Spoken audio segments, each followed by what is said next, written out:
The future of the industry is dependent on people and technology. It's not an either or. And if we don't start to use technology more, then we will lose our global competitiveness and we'll lose those jobs to offshore.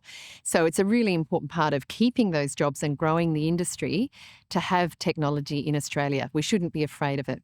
The technology is going to be used in a number of ways. It can be used to help drive more sustainable food production and grocery production, and that allows optimization of resources and water and energy, for example, within manufacturing, as well as things like virtual reality, which can help drive more innovation. Technology is also going to be used in being able to connect with the consumer around those sustainable products, for example, digital labelling. Being able to scan a product and be able to understand the history of that product and where it's come from and the manufacturing process, as well as to understand more around the health and nutrition of their products. Sustainability, innovation, they're big drivers of technology, but also supply chain resilience is a really important one as well. Consumers increasingly want more transparency, more information about what's in their product, where it's made, how it's made in terms of whether it was ethical and so on. And to provide that information is not possible on a little pack. So we need to be able to move to using smart technologies that allow a consumer to use their phone, scan a barcode, and to be able to then access that information on their phone as they seek it.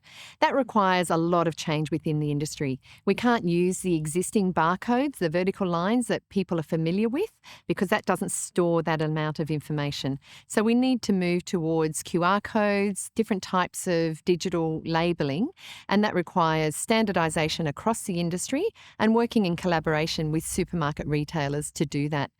The AFGC is driving some work around this at the moment, looking at some use cases to understand the benefits of that change to digital technology.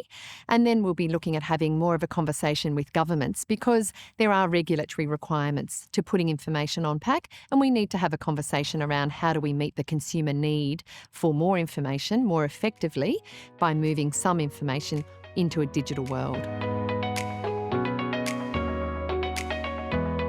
COVID really showed the length of supply chains around the globe as being a problem and a risk for industry.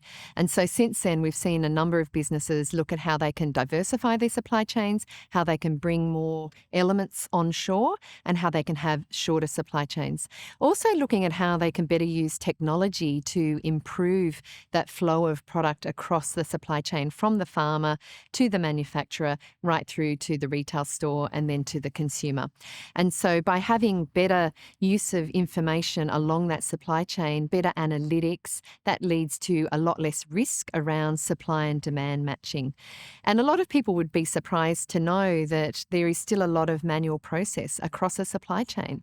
And so there is a lot of investment and a lot of work that needs to go into digitising that to help reduce those risks that have come in the past around supply chain delivery.